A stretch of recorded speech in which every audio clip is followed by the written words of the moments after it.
Hello, I'm Michael Liebreich, And I'm Bryony Worthington. and this is Cleaning Up.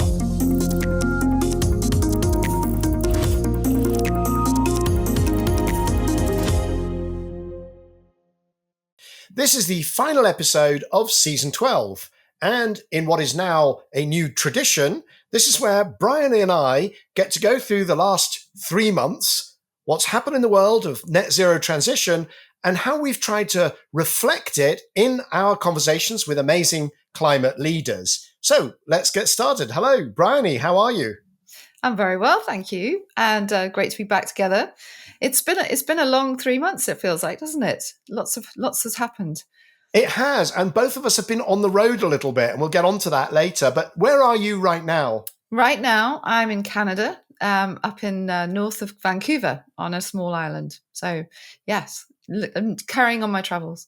And that sounds like a holiday, not a business travel. Or are you doing some business as well? Well, climate, once you're in climate, it's never fully off your mind, is it? There's a lot of people here actually, obviously thinking about climate. We've had the horrible the fires in Jasper, which has really rocked everyone actually. So yeah, it's, what it's like. You're never really fully off duty.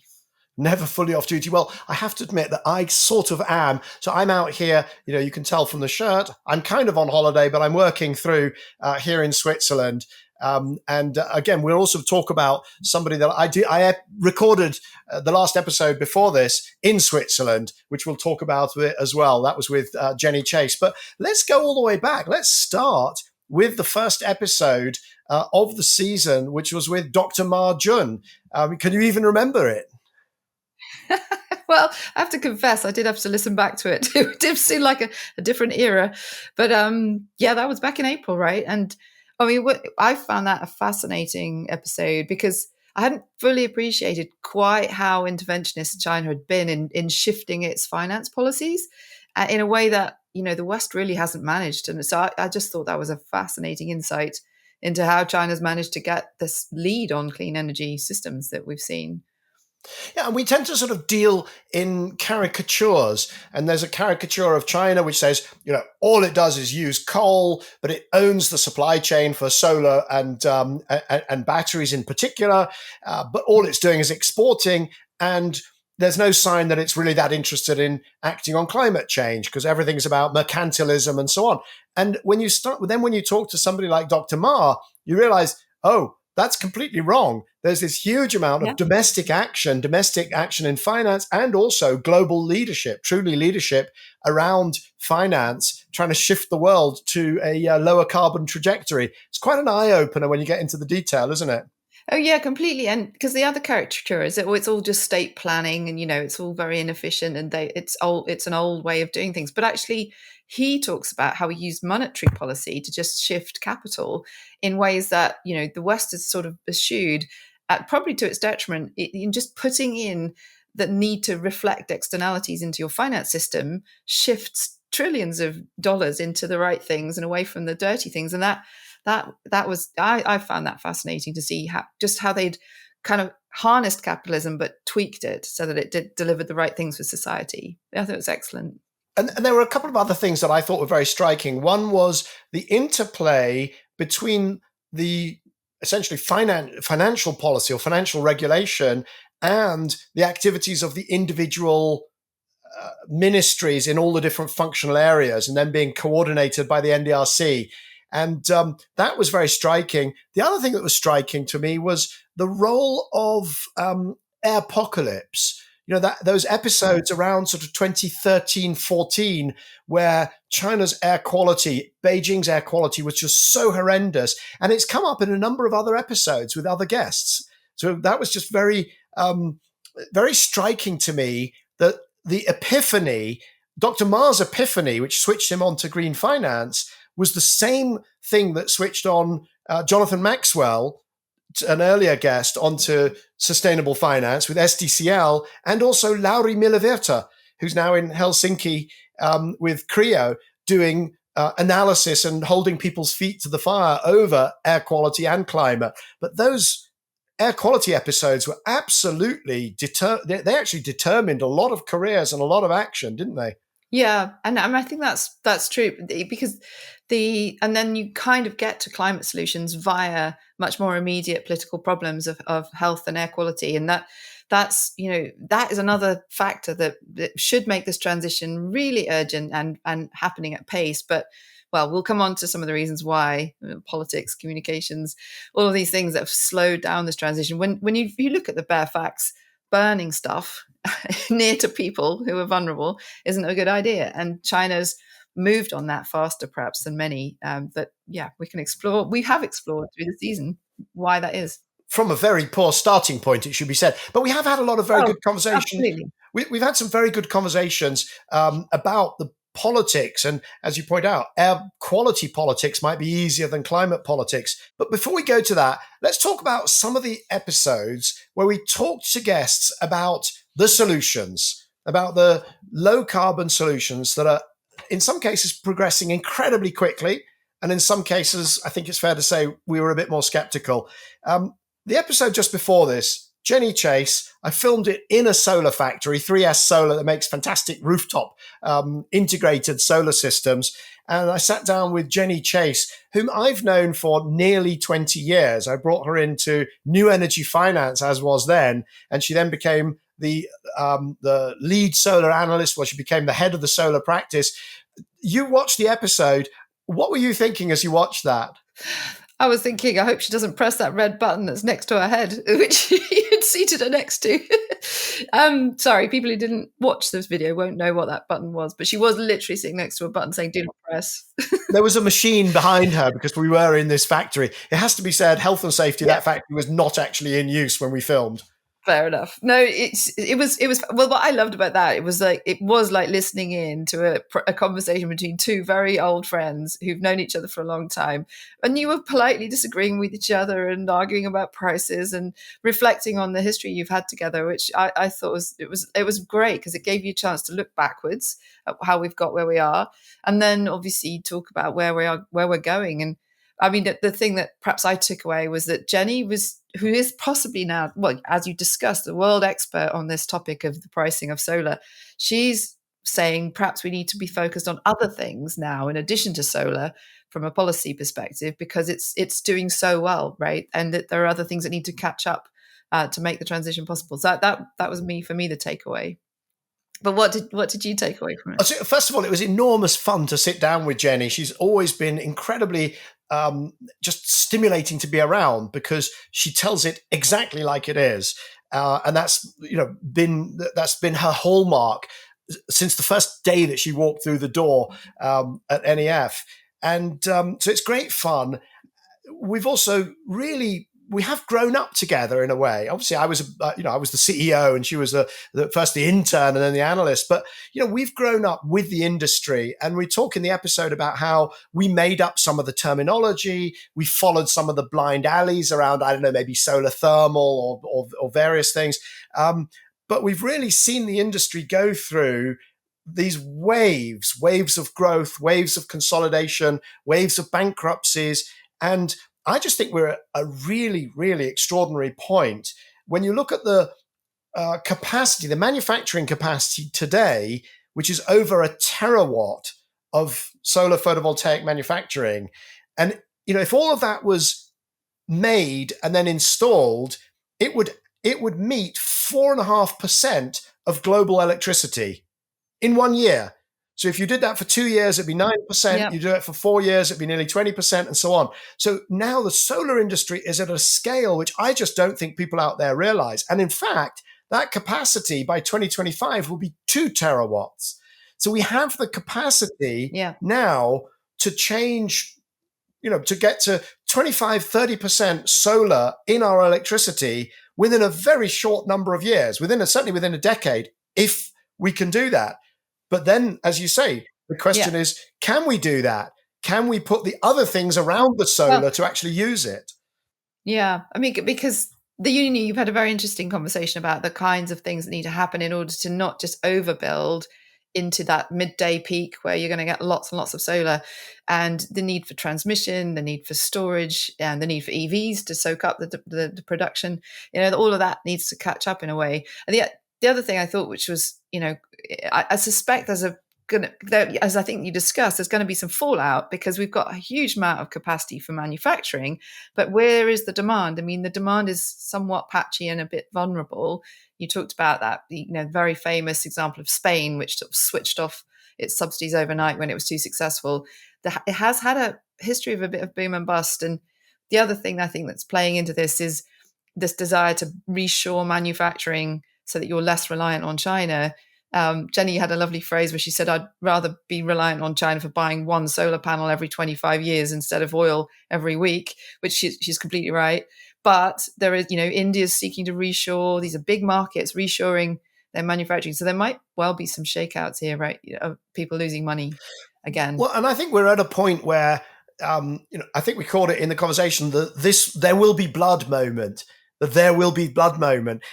because either we install at terawatt scale, in which case the Chinese solar industry will be fine, but there'll be vast disruption across the electricity sector because electricity prices are going to go to zero for big chunks of the day, for big chunks of the year. And that's going to have huge ramifications.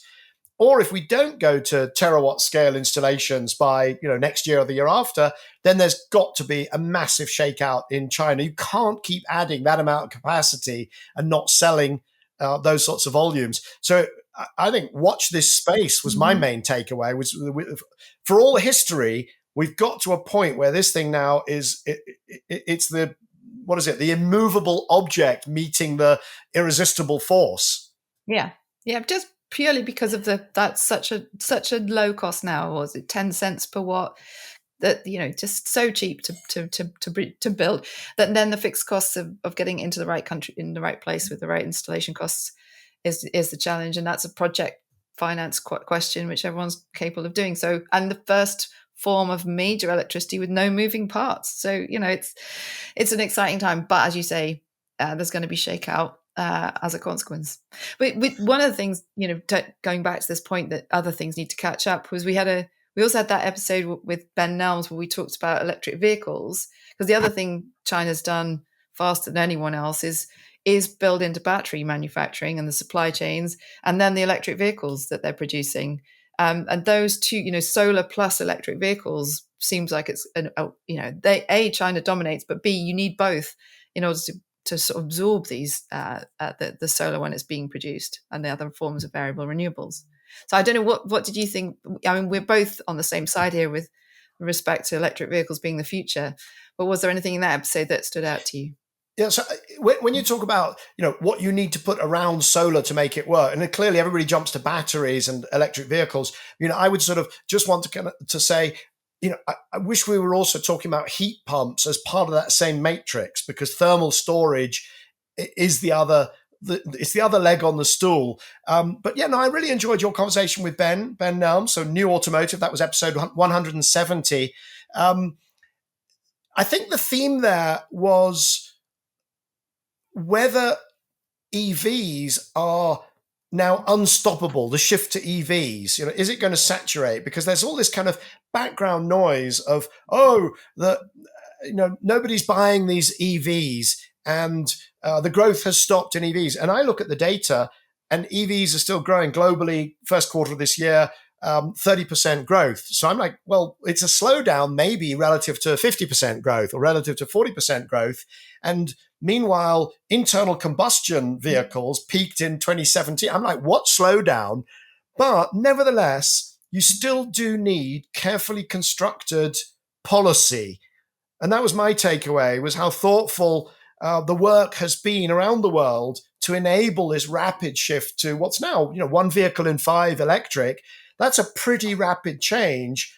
I don't think it's going to stop, but it hasn't happened accidentally. No, absolutely not. And it's a story that sees policies being picked up and adapted from really California, who started it back in the 90s, where they started to bring in electric vehicle mandates, and then China famously bringing in their own version of that. And then Europe, and now the UK introducing even more ambitious mandates, so that they're wedging open the market, which has been very slow to adapt, on its own, not surprisingly, given the profit margins on the existing cars. So that this policy adaptation and uptake has been a huge driver of that. And again, it does lead you back to China bringing down the costs. That means that now you can bring these things in, and more or less we're reaching price parity for people who drive a lot of miles. So yeah, the economics now starts to swing in favor. So as always, during these episodes, we've done quite a bit of myth busting. So with Jenny on solar, I explicitly went through a bunch of myths. But we had on batteries Hans-Eric Mellin, because the myth, one of the things holding back, is it holding back? Yes, I think it is holding back the shift to EVs, is this idea that, the batteries all end up on landfill. 95% of lithium-ion batteries are not recycled, et cetera, et cetera. And Hans-Eric Mellin, so he has a consulting business called Circular Energy Storage. He is the world expert on battery recycling. Is it happening? Isn't it happening? How do you measure it? And the answer is the 95% non-recycling, the 5% recycling is absolute nonsense.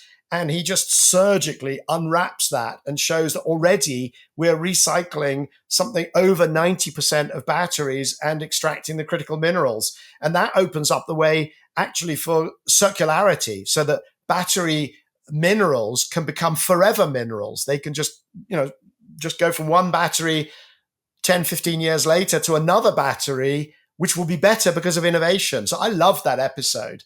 Yeah.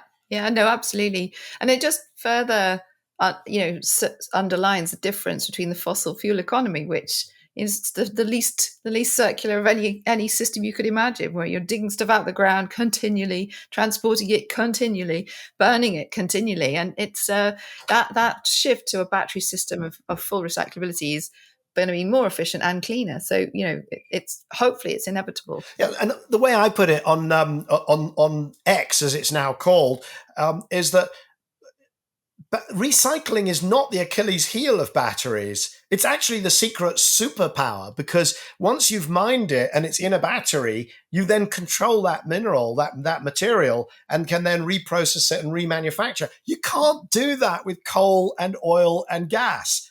It's up there in the atmosphere doing harm for hundreds of years. It couldn't be more different. Thousands of years. Yeah. So, Bryony, staying with batteries, you also had a conversation with Anand Gopal about batteries, but these were thermal batteries, right? Yes, that's right. I sat down with Anand Gopal from Energy Innovation, based here in San Francisco. And we ran through what I think is a really exciting category of technologies, which is thermal electric storage, or heat batteries, sometimes as they're referred to, which is basically taking that excess electricity and storing it as heat and then returning it as a steam or high temperature that you can select from that system. And the beauty of it is it's very simple. The engineering isn't complex. It's not quite at commercial readiness levels, but demonstration projects are happening. And so it's another thing that's chasing this oversupply of variable renewables and then turning it into some form of storage that we can use for industrial processes or even backup electricity generation. So yeah, that was a great conversation. And I feel like, Michael, we need you to do that job of giving it a name and categorizing it and tracking it, because it's a very sort of new and disparate industry that needs some good data around it and some good names, because no one seems to have settled on what they should be called. Well, so Anand called it hot rocks in a box, which I thought was brilliant. Yes. But obviously that doesn't sound very official. But thermal batteries is kind of what they're. But what's interesting is that these are high temperature. We're not talking about saving a bit of heat, a bit of hot water, which I've been talking about for years. Is yes, we should do that because it's cheaper than electricity. This is potentially up to 1,400 degrees, 1,500 degrees, really hot for industrial processes, and then obviously you don't need quite that for power generation. I actually thought I found Anand, whom I don't know and I've not spoken to, absolutely delightful. I found myself watching that episode going, yes, because he was just so spot on. His understanding of the kind of thermodynamics, the microeconomics, and you did do a section at the end with him on direct air capture, where he basically, I'm paraphrasing, he sort of said, it works from an engineering perspective. It's going to be expensive. It'll get cheaper, probably not very cheap, but fundamentally, society is probably just not going to pay for it. And I was going, yes, sadly, that's exactly right. Yeah, no. The reason I think you were so in tune is because he is an engineer, right, from training, and he's now kind of an analyst. So you guys are cut from the same cloth. But absolutely, that bit at the end, which was where he applies his political brain to the question of will society stump up the cash for all of this engineered carbon removal, when really, politicians are going to be facing so many demands from society in this changed climate. Is that going to be something we prioritize when it's going to be so hard to scale and will be so expensive, and the results of it are going to be quite long in the distance? And my knowledge of politicians would say I tended to agree with his analysis, really, that it's a nice idea, but it just possibly never will scale. Yeah, and what I liked about him, he is an engineer, but also he was sort of seamlessly crossing the boundaries into the political economy. And we've got a couple of other guests who did that or do that as well, which we'll get on to. But this question about whether society will really stump up for direct air capture, that's something that I spoke about in an earlier episode about a year and a half ago with Julio Friedman, the carbon wrangler. And he's absolutely convinced because we need it intellectually or because the physics say we need it, therefore society will pay for it. And I had to say that I didn't believe it then. I don't believe it now. We'll do some, but I don't think we'll do the numbers that are in the models. Yeah. There was somebody else you spoke to where, again, I was skeptical about the sector for reasons that are perhaps more in actually sort of consumer behavior, not politics. Bruce Friedrich, Good Food Institute, talking about synthetic protein. And to me, I found that as one where I'd love to think that we'll do a lot more synthetic protein because it offers so many benefits environmentally, but I wasn't convinced that we had a pathway to do that. Were you convinced?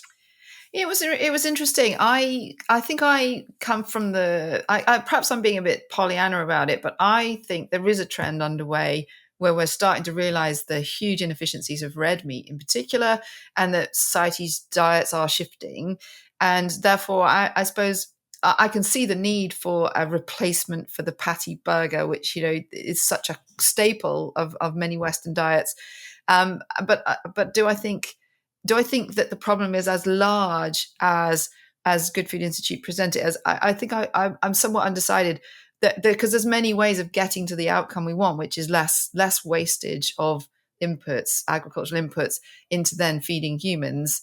And I think I, perhaps a bit too Pollyanna, said, why can't we be a bit more Indian in that there are ways of finding protein and sustaining people without the need for this very, very engineered, cultivated, lab-grown meat. But I find it fascinating, and he has studied it in such detail and is very, very sort of. He's a very good communicator. He's looked at the projected risks, and he's come up with a very interesting way of intervening to try and make sure that we're tackling it. And for that, I applaud everything that Good Food Institute does. I suspect it's not going to be an easy path, but that's one of the challenges, isn't it? Working out what can scale, and that's what they're trying to do by investing in science and exploring this. So, it's definitely a wedge of problem that we've got to solve. No question that it would be great. Well, there is a problem with the impact of particularly red meat, and that it would be enormously impactful if we could reduce people's consumption. But what I got hung up on is the consumer behaviors. And there's a bit of social media to and fro between me and Bruce after that episode, because he just wants to call it meat. He says it's identical to meat. We just call it meat. It is meat. It's made of the same cells as meat. It's functionally identical. But I say the thing is that you've got to call it synthetic meat or cultured meat or something, because people won't trust it. You can't expect people just, if you look at the definition of meat, then you'll see it comes from animals. And if you have the same thing that doesn't come from animals, you have to be honest about it.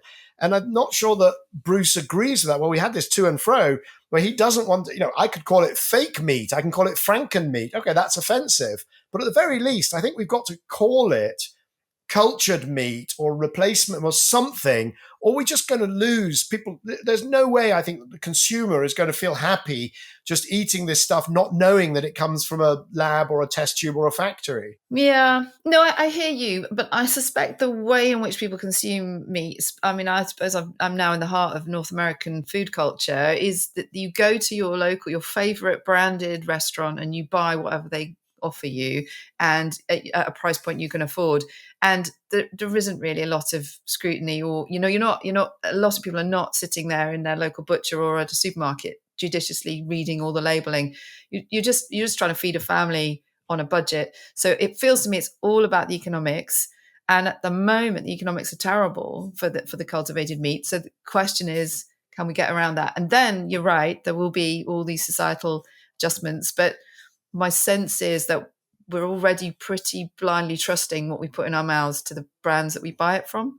So anyway, it was a fascinating conversation, but I'm sure we'll have to have more as we go beyond energy and into agriculture as one of the big problems.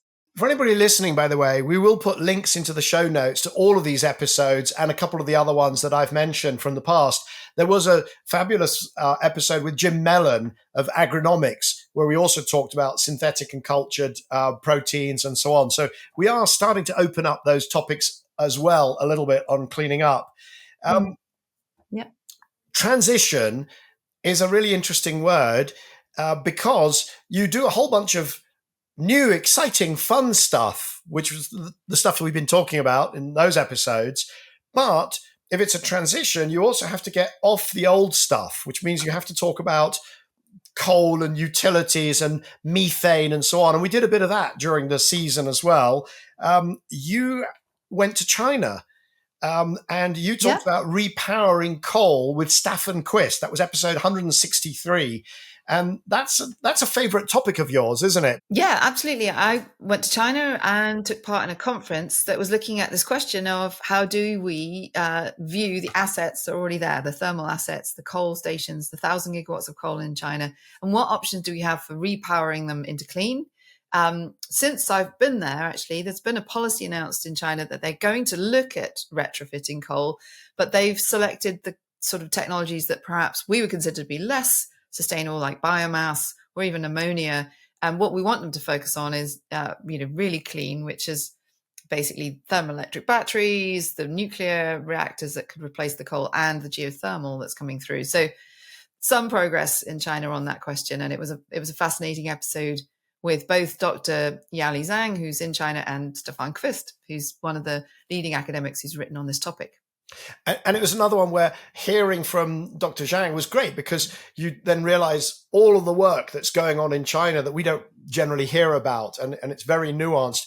I have to say, the firing power stations with ammonia, of all the ideas that I hear that I think is just not going to happen, that has to be one. If you want to use a bit of ammonia and fire it because you're providing backups, you store the ammonia instead of storing hydrogen or whatever, and you use it, maybe, but it's going to be so expensive. The idea that you could just seamlessly go from coal to ammonia without some, 10x jump in the costs, I find completely absurd. But I suppose we'll just have to wait until things play out in China or in Japan or Germany, the countries that are trying to do it. Yeah, absolutely. Sticking with hydrogen just for a moment, there was, of course, an episode on hydrogen.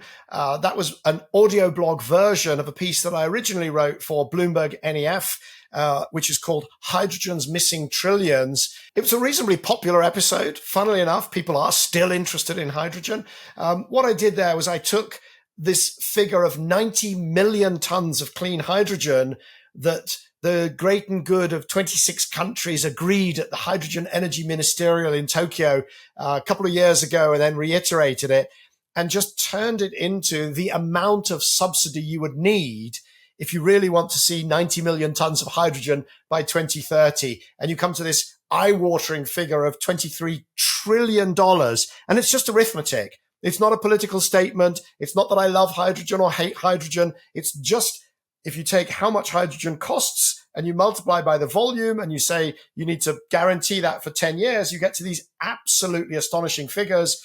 To me, that just, sums up why we should not be putting our eggs in the hydrogen basket. But of course, enormous amounts of debate. I don't know if did you even bother listening to yet another Michael rant on hydrogen? I did, and you know, as you say, you just did the maths, and it's when you lay it out like that, it does look quite extraordinary. And the thing is, as you've said, that you know there's this tsunami of new technologies, some of which we just discussed, which will remove the need for this over reliance on what people are saying hydrogen is going to deliver, and so you know, it will shake out over time, and I'm sure we'll come to it in other future episodes. But yes, it was a new angle I hadn't heard you do before. A new part of my repertoire. Well, I may be running out of hydrogen boosters who are prepared to come on cleaning up to debate with me. I hope not. I hope we still get, because it is such an important topic, because there are certain things we have to do with clean hydrogen. But another episode which was sort of related was my conversation with my old business school buddy, Grant Schwartzwelder, where we talked about methane leaks. And you've done an episode in the last season on methane leaks. But Grant is from Texas, and his businesses, OTA Environmental Solutions, ESG Dynamics, actually work on eliminating and data managing around methane and other fossil fuel gas leaks. And I just found it so interesting to get under the hood and understand actually where is this stuff coming from and why, and how hard will it be to actually stop it from happening, and socially hard, economically and socially hard. Yeah. I mean, this is another, as we've said, you know, there are lots of associated issues to do with the fossil economy. It's not circular. It has this huge carbon impact, but it also has this methane problem. And that's particularly true in places where you don't have the right regulations to require it to be dealt with. It seems to be that obviously with the oil industry, if you've got co-located gas and there's nowhere to go, it is going to just be either flared or even vented in some cases. And that seems ludicrous. So there is some really low-hanging fruit that you could get at to sort of reduce that. But my sense is, if you're running a system on a fossil fuel natural gas system, it leaks all the way along the supply chain, and even at the end point when post combustion you get methane slip as well. So it's endemic to the industry, and it is going to be one of the Achilles heels of why we'll shift away from burning things, is because there are all these associated problems that we have that are coming into sharper focus. See, I would depart from you, because I think that engineers can fix these things. I mean, obviously, engineers can certainly build it better to start with. They can fix these things. So the idea that we have to live with methane leakage, or even and the issue that you raise, methane slip, unburned, not just methane, but unburned fossil fuel in exhaust, that's an issue I'm starting to learn about myself, because it's really not on the radar, and it's also very significant. But what was interesting in that episode for me was literally hundreds of thousands of not that wealthy people, not the big oil and gas companies, but, you know, families, and they might be wealthy families. They're still quite small operators. They don't have huge resources, but between them, they may have to find figures like $100 billion to cap off and remediate gas and oil wells that are leaking, that are end of life. And, you know, a solution has to be found, some state money, some tax money, some of their own, etc. But boy, it's not going to be easy. That was my main takeaway, was a real much deeper understanding of why there is this problem and how hard it's going to be to fix. Yeah, and the changing nature of the ownership structures, and but this is the question though, isn't it? If we've got a limited amount of time, capital, and attention, how much of it needs to be deployed on fixing the current system, which is currently very leaky and damaging, versus simply moving ahead with all the clean stuff we started this episode on, where we just remove the demand. But then you have to probably have a managed decline when you start to move that demand away, and you're left with legacy infrastructure. So that cleanup job at the end probably is something we're absolutely going to have to do. Whether we can get ever more brilliant at stopping the leaks all the way through the supply chain, I partly just hope that the whole pie is going to shrink and that problem will get less. But I'm also starting to get my head around just how big of a problem methane is in terms of the warming that we see every day. And, figures like 1/3 of the temperature increase has been caused by methane. You really start thinking, well, maybe we should put a little bit more resource into urgently stopping that, because, if you care about the next 20 years, methane is the place to go, or a big place to go.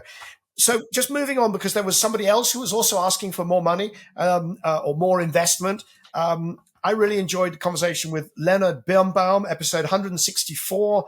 He's the CEO of E.ON, of course, one of the huge utilities in Germany. He's also president of Eurelectric, and I interviewed him outside the Eurelectric summit in Athens.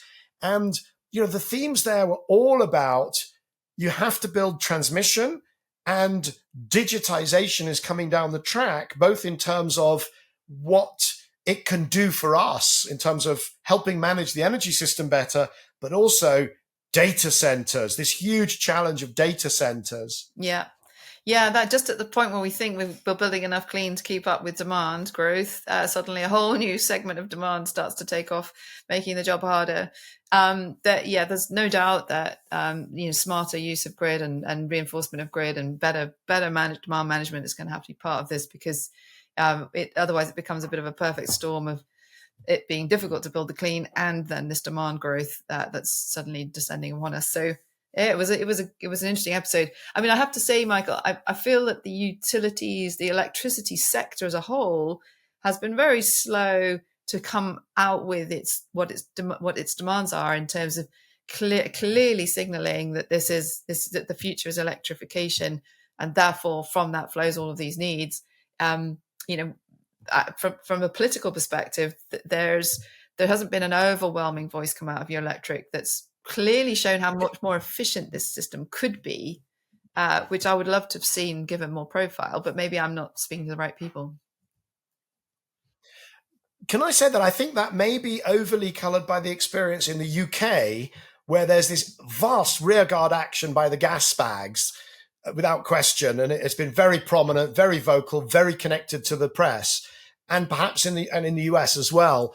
I actually have a huge amount of respect for Eurelectric and what they have achieved, because when I started New Energy Finance, absolutely the utilities were, they were coal-based, and their attitude was, don't rock the boat because we use a lot of coal, and if we don't, we're going to use a lot of gas. And they have really gone 180 degrees. They've changed. And I've had conversations on cleaning up with Christian Ruby and with other folks that are in Francesco Starace, who was a president of Eurelectric prior to Leonard Birnbaum.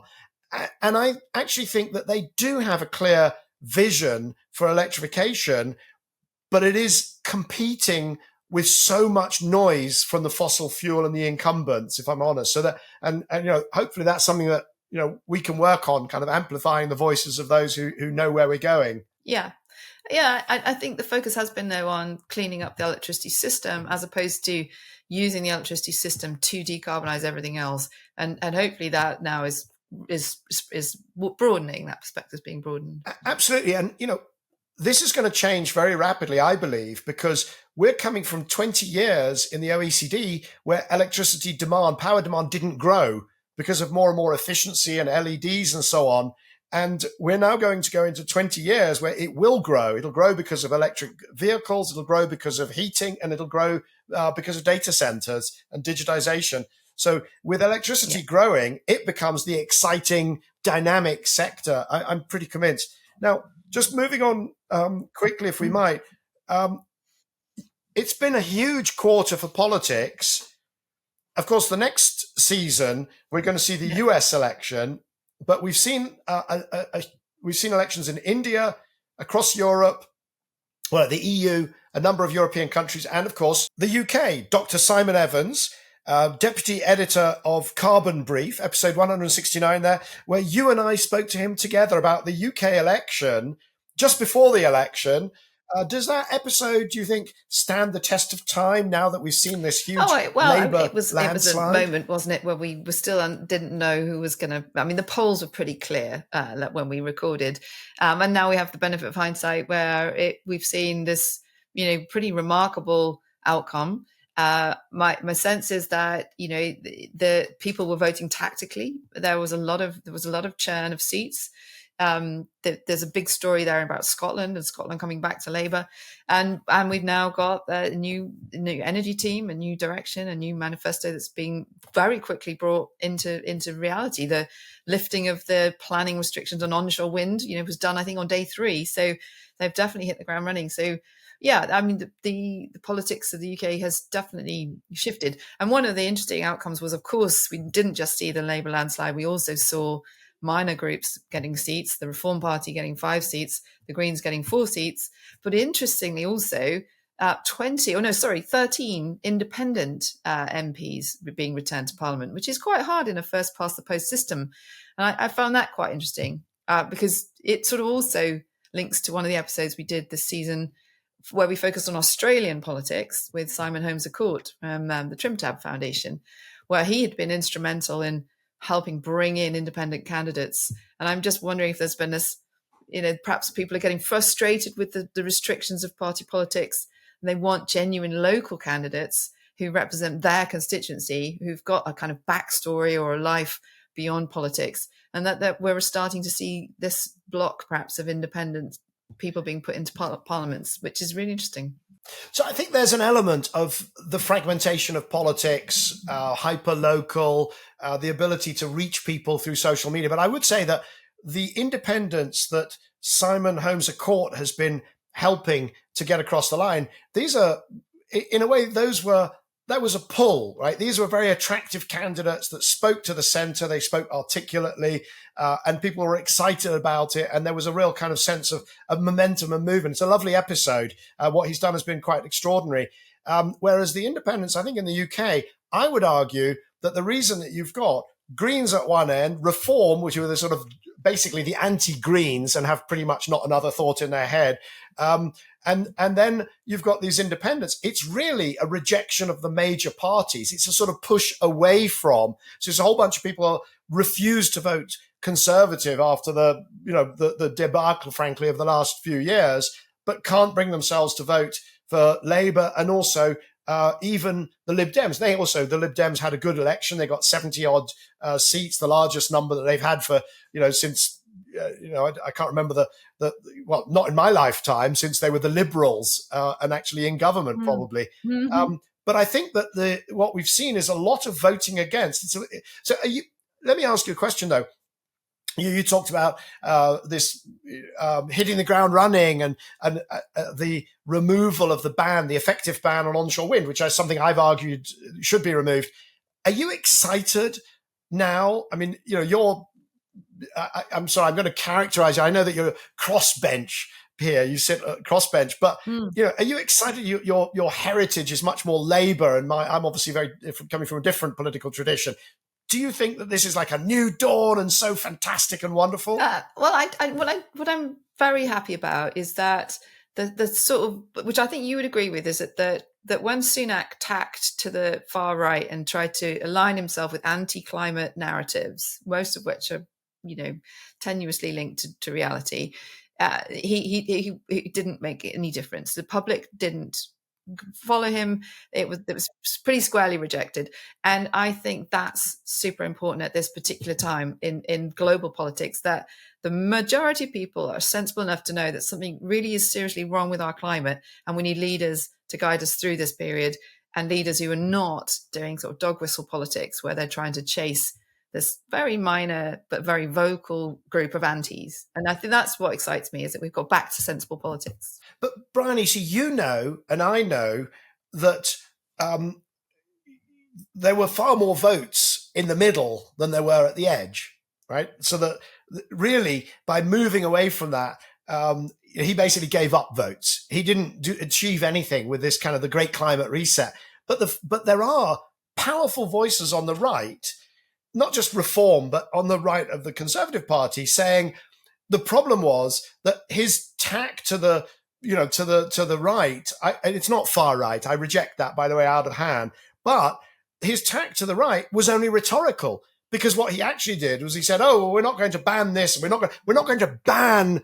We're going to remove. What is it? Eliminate. We're going to ban the ban on meat." Well, there was never a ban on meat, and so he moved back a few bits of the timeline around heat pumps or around EVs, but he also doubled down and put more money behind heat pumps. So it was entirely rhetorical. It wasn't sincere. And there are people on the right of the Conservative Party, on the right of politics in the UK, saying he needed to be much more extreme. He really needed to, deliver what had been promised in terms of stopping the immigration and abandoning net zero and get out of the, so, it's not something I espouse, but that is an alternative explanation that is out there.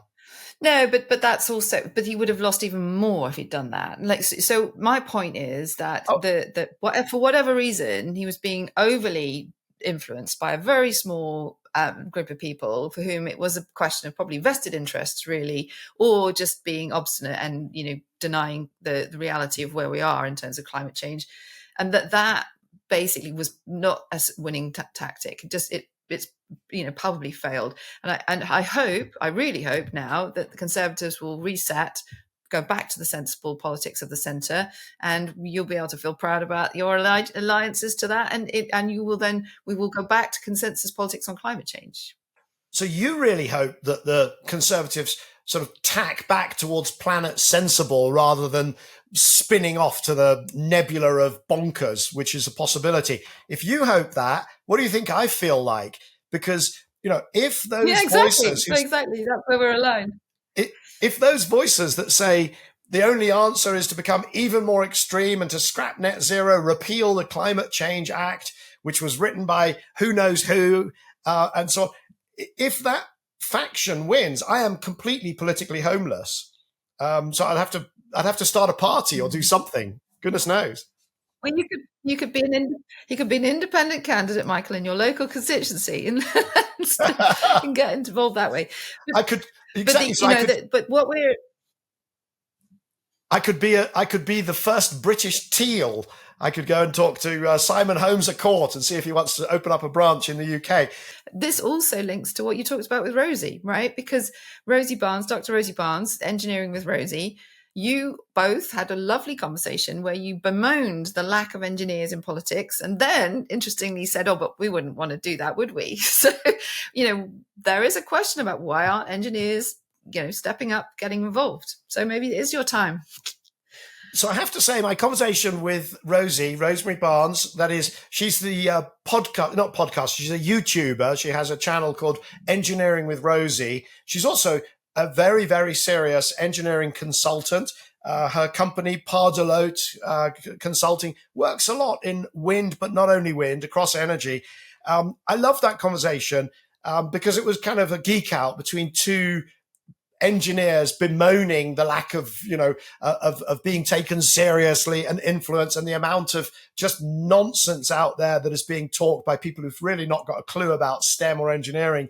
To be fair, though, when I asked her if she would go into politics, she said something like, never, never, never, never, ever, ever, ever. She was absolutely categorical. I have toyed with the idea of going into politics. A few years back, 2015, thought of standing for Mayor of London, but then thought that Zach Goldsmith would be a much better candidate because he's sort of taller, better looking, richer, and had already ruined his life by becoming a politician. But we all know how that turned out. And who knows, maybe one day I will, whether it's as a Teal or as a good centre-right, mainstream Conservative, hopefully after the party sort of picks itself up off the floor and licks its wounds a bit. Let's just talk about the European elections. So European Parliament, a shift to the right, but not sufficiently disruptive to change the overall power structures in Brussels, I think it's fair to say. Ursula von der Leyen reinstated for another term.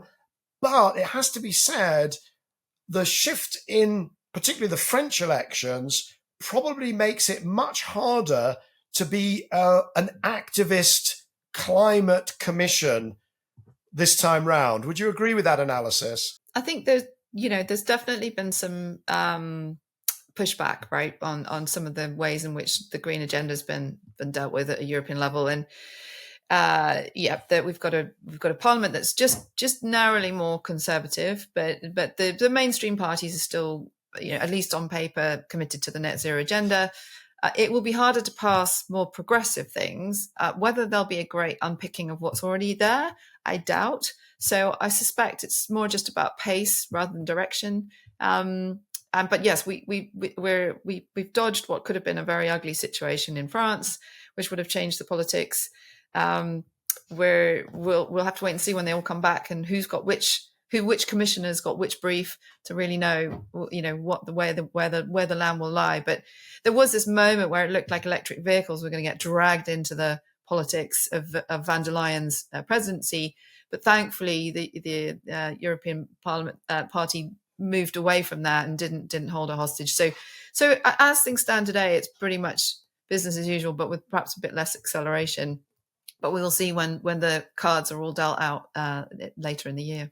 I think that's probably right. There's one sector where, I must say, I was hoping, or am hoping, that there would be a reset, and that was Europe's plans on the famous old hydrogen, because something happened a couple of weeks ago. The European Court of Auditors issued a report calling the EU's hydrogen plans unrealistic and said that there needed to be a rethink.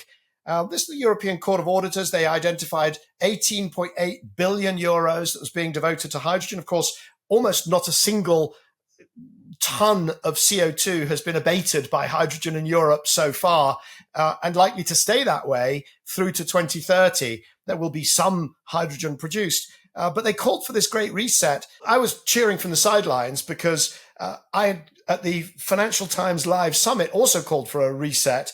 But I don't think we're likely to see one. I had a bit of fun on social media because the Court of Auditors said that their targets for 2030, 20 million tons of hydrogen, had not been based on robust analysis. And of course, I had Yorgo Chatzimarkakis, the head of Hydrogen Europe, on Cleaning Up, explaining how those were his numbers. So I poked a bit of fun and said that, there you go. I knew they were not based on robust analysis, but I don't think we're going to see a reset. I think that the EU Commission will turn around and say, well, things are going a bit slower, but all of those targets that we've talked about will still happen, but maybe they'll happen a bit later. And I think that will be hydrogen, but it could easily also be the renewable energy targets or the EV targets, or any of the other great pronouncements that they've made. I think they're more likely to delay than to rethink in any substantial way.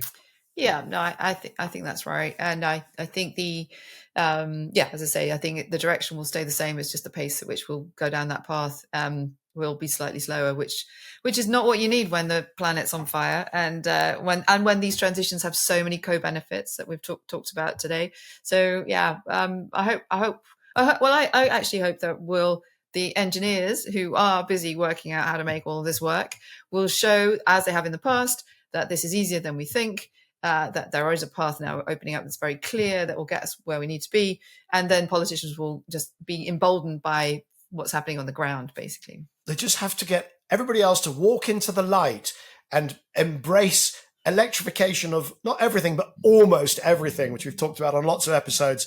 Now, we didn't have an episode specifically this season on politics in America, but we did have a real expert, a delightful expert, John Marshall, talking about the messaging that works. Now, it's sort of funny to gloss over these tumultuous few weeks in American politics. There's, former President Trump having his ear shot off, and then, of course, he's now appearing, and you start to have a look at the air, and it seems to be pretty much intact. It's all very confusing. But that happened. And he was on a high because it just really looked like no way Biden could catch him. And suddenly the tables are turned. Biden steps aside, and we have a real sort of climate aware candidate for the Democrats. I mean, it's just a completely different world. So there's all that going on. Yeah. But your conversation was really nuts and bolts of American style messaging and advertising and just what they're really good at, wasn't it? Yeah, yeah. No, I mean, John Marshall's company Potential Energy is a not-for-profit marketing agency, and most of its work is on US because the US is probably the most polarized. I mean, perhaps Australia is a close second, but the politics there of climate is tribal and very deep rooted, and there's an awful lot of information swirling around that is, but the very vaguest links back to reality. So everyone's living in their bubbles, and what John's trying to do is find universal messages that can appeal to centrist audiences to get people, embracing the need for action on climate change in a non-partisan way. So his insights are always really fascinating, and I work closely with John, and I was delighted to get him on the show because we've had a number of these episodes now where we've thought about how do we win hearts and minds, and John's formula, which he's now got data to show, is that as humans, we are really very motivated by not losing the things that we love, that this feeling that there might be a permanent loss, it's an irreversible loss, and that our children are going to inherit a world far worse than we currently enjoy. That's a hugely motivating thing. It applies across all countries, across nearly all demographics, across all politics. So if we can lean in to that and harness that to political action, we stand a chance of not allowing the minority, the incumbency, the fossil voices to dominate the narratives and tell us what we should think. We can decide ourselves and elect the politicians who are going to then move us forward. And as you said, Kamala Harris has been somewhat, in the sidelines as a vice president, but now she's firmly in the spotlight. And if you look back at her track record, she's been pretty bold on climate. So it does signify a massive shift in a very short amount of time. She's edging up back to catch Trump on the polls. It's a lot, and we've still got a long way to go, right? We've got until November. So it's exhausting. US politics is exhausting. And one thing that all my US friends have said is, we're so jealous that you managed to get this all over and done with in the UK in such a short space of time.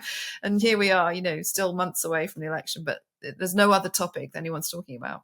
Right. But the election, I mean, it's really caught fire now because it was so unbelievably dull, frankly, but it now has caught fire. We are definitely into an interesting period. I tell you what I loved about the conversation with John was the fact that it's data driven. Listen, I'm as guilty as anybody. I've said what we need to do here is be optimistic, show people, how we're going to solve the problem and stop moaning about, floods and fires and RCP 8.5, which you and I have debated and endlessly I've gone on about it on this show, right? But what he says is that no, all of that stuff is just anecdote, but what he's got is data, but it's not fear. It's not the sort of Rupert Reed jump on a table and tell the kids they're going to die of climate change.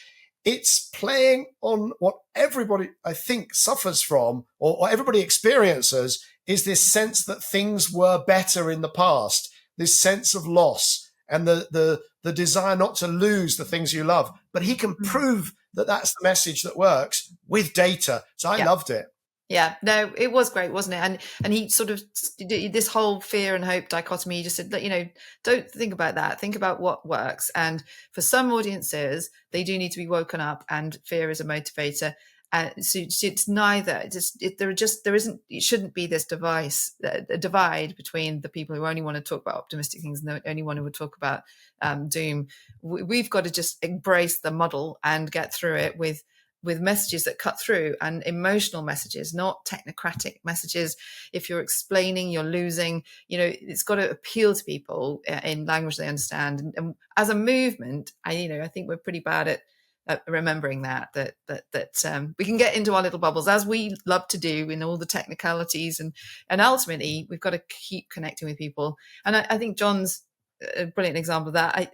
The last episode we've not talked about was the episode I did right at the beginning, way back at the beginning, with Lily Cole, who, there's a woman who comes from a completely different world, became famous very young in this world of fashion, and who is now working to try and unify the movement, the climate movement, to make it less divided and more kind of cohesive. And her focus is on making things desirable, trying to tap into that human nature that we do want.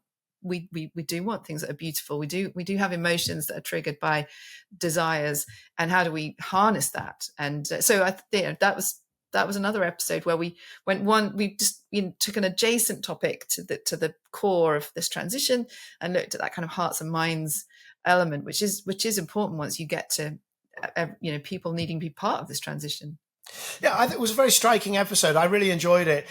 We've had Anya Hindmarch. We've had, from the fashion industry. Fashion has got this huge climate footprint. So I was a bit worried that there'll be lots of sort of statistics about, how many, gigatons the cotton industry and the use of water, and it would all be a bit grim and sanctimonious. And also that it would be that there would be some cognitive dissonance, because there's Lily Cole. This industry has been enormously good to her. And so there she would be sort of preaching about how we should, all wear old clothes and we don't have to buy new stuff. So, but actually she was absolutely delightful, incredibly thoughtful, strikingly thoughtful, and connected. So when she was talking about Indigenous people, I mean, people that, she really doesn't have to empathize with, given where she is, but she really honestly and clearly does. And, her thoughts on what is value, what is uniqueness, what is art, and how we could play this whole, the challenges, how we can respond to the challenges that we face in such a, I don't want to say a softer way, but really in a much more multifaceted way. So I really enjoyed it. If anybody has not listened to that episode because you think, well, what has a fashion model got to tell anybody who works professionally on climate change or whatever, just listen to or watch the episode. I guarantee you'll enjoy it. It was a great one. Yeah. And also she has her own podcast where, the title is Who Cares Wins. But in the course of the conversation and through her exploring this topic, she's modified that slightly to Who Cares Who Wins, meaning, look, let's not get so caught up in our little, tribal fights about this thing versus that thing. And let's embrace the diversity and, show that actually by caring you can win, but there are also multiple paths. So, it's a nice unifying message to take away. So, Bryony, on that message, we are going to have to wrap up because time has been passing. It's always great fun to talk to you anyway, but particularly when we've got such rich content to go over and chew through. So I've really enjoyed the conversation. This is, as I said at the beginning, the last episode of season 12. So enjoy the summer. We'll probably, for those who have signed up to social media, we'll be sending out some prompts for some episodes from the past to watch. We're going to try and push people to enjoy the back catalogue over the summer in case you miss us. And join us in September. There'll be a few things changing around in September. Bryony, obviously but the audience won't know. We've been beavering away in the background. A little bit of a new look and feel, some new formats, some new friends, some new things going on. And I really look forward to unveiling that when it comes to season 13, which starts early September. Yeah. Well, listen, you need a break as well. You've been incredibly busy this last 3 months. You've been everywhere. There's been so many other things you've done alongside this podcast, which, thanks for bringing me with you on this journey. And I'm really looking forward to the next season. So let's get some downtime in the meantime and see you in September. And with that, it only remains to thank our production team and organization team. So there's Joe Jagger and there's Oscar Boyd, Alex McInerney, who's now joined us as well. We're becoming a cast of thousands. Fabulous job, everybody. Thank you so much. And to you, the audience, thank you for joining us throughout this season. And we will see you in September. Please make sure that you subscribe to Cleaning Up on YouTube or your favorite podcast platform. And if you've enjoyed this episode, make sure you give it a like or a thumbs up and leave a comment. That really helps other people find it. Follow us on Twitter, LinkedIn, or Instagram, and also subscribe to our free newsletter on cleaninguppod.substack.com. That's cleaninguppod.substack.com. Cleaning Up is brought to you by the Liebreich Foundation, the Gilardini Foundation, and Ecopragma Capital.